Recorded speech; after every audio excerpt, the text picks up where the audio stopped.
12월 8일 살아계신 하나님의 말씀 골로새 1장 12절부터 14절 말씀을 가지고 하나님의 아들이라는 제 말씀드립니다.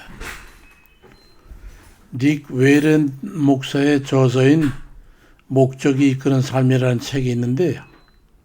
이 책은 한때 전 세계적으로 유명해서 그 책을 읽어보지 않았거나 또는 책명도 모르는 그런 사람은 간첩이라고 해도 과언이 아닐 정도였던 그런 책이지요. 이 책의 핵심 메시지가 뭐냐면 바로 우리가 우연히 태어난 그런 우연적인 존재가 아니라는 거예요.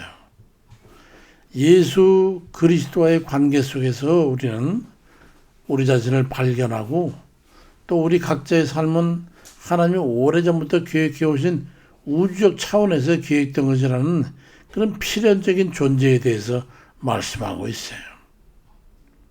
하나님은 우리의 신체뿐만 아니라 재능, 특독한 어떤 성격, 그런 것까지 모두 세심하게 하나님께서 계획하고 만드셨다 그러니까 이건 정말 놀라운 일이 아닐 수가 없는 거지요. 그래서 우리는 그 하나님의 목적에 부합되는 삶을 살아야 되는 것이고 그래서 사람들을 하나님께서 이끌었습니다. 창조시에 그 인간을 생명으로 했던 거죠. 우리 하나님의 영처럼 우리도 영적인 존재로 만들었던 그 하나님의 원대한 그 계획을 우리가 알게 되는 거죠. 우리는 그저 단순히 하나님의 실수나 불운한 그런 결과물이 아니고 하나님이 직접 맞춤 제작하신 소중한 존재라는 창조물이라는 그런 말씀함을 해가지고 우리 존재 가치를 아주 고차원적인 단계까지 높여주고 있어요. 이 책은 우리가 하나님께 전적으로 헌신하는 삶을 살아야 되는 것에 대해서 설명하고 있는데 그걸 하나님의 목적이라고 그러는 거예요. 하나님께서 우리의 마음, 영혼, 생각, 힘, 이 모든 걸 다 원하는 거지.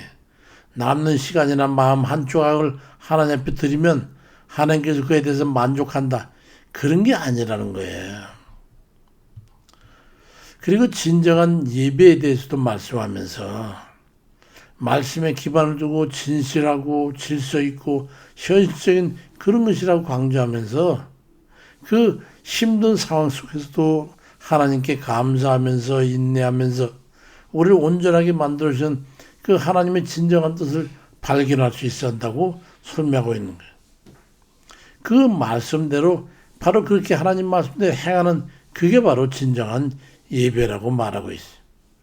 그러니까 그리스도인의 정체성에 대해서 나만 생각하는 그런 이기적이고 세상적에 속한 그런 크리스천이 아니라 하나님의 뜻을 품고 이웃과 함께 세상을 섬기며 살아가는 섬기는 자로서의 그리스도인이 되는 게 바로 우리 삶의 사명이라고 말하고 있어요.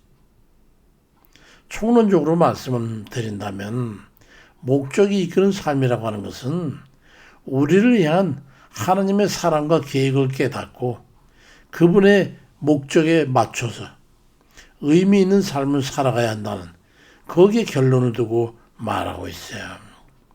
정말 정작 그래야 되는 거죠. 우리를 하나님의 성도가 되게 하신 하나님께 감사할 수 있어야 합니다. 본래 우리들은 죄의 권세 아래 있었던 존재잖아요. 그래서 어느 누구냐를 막론하고 세상 사람이 속해 있는 그런 절망과 죽음의 저주 아래 있었어요. 사도 바울은 로마서 3장 9절로 12절에서 그럼 어떠냐? 우리는 나으냐? 결코 아니라. 유대인이나 헬라인이나 다 죄 아래 있다고 우리가 이미 선언했느니라.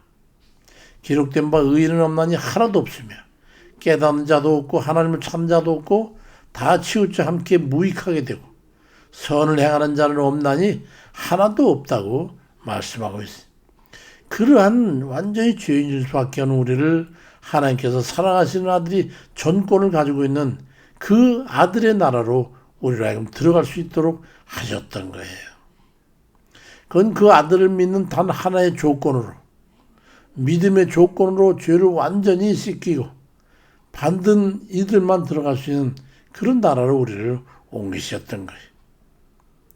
죄의 종에서 갑자기 믿음으로 왕의 아들의 신분으로 높아지게 된 것이.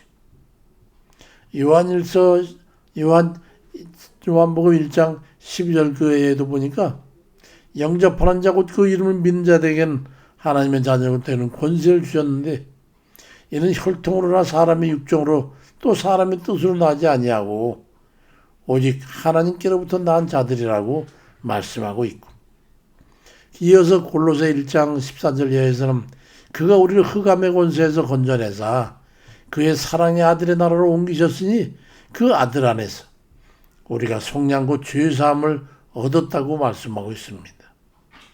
그러니까 우리가 죄의 종에서 자유의 모든 권세를 가진 왕의 아들의 위치로 바뀌게 된 거예요. 조건이 뭐냐면 단 한 가지.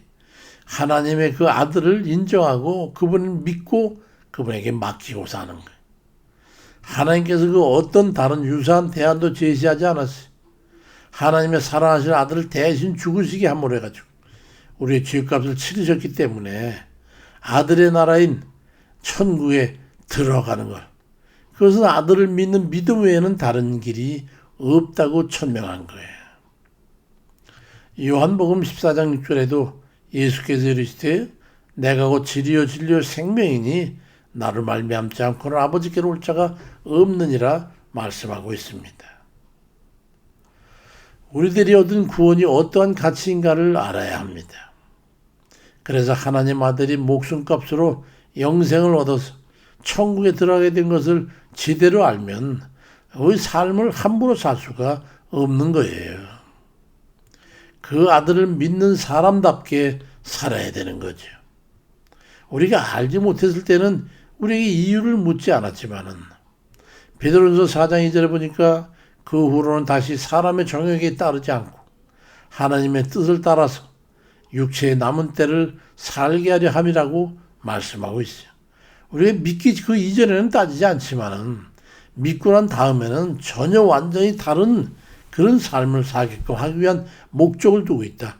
그 하나님의 목적을 가지고 있는 존재가 바로 우리 그리스도인이라는 거예요.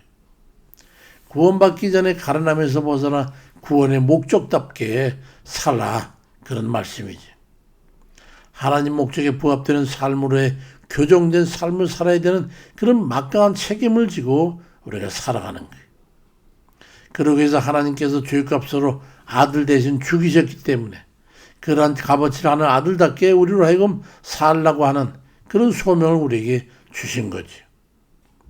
하나님의 아들을 대신 죽여서 살아난 이들답게 남은 세월은 그 아들을 대신하여 살아가야 할 겁니다.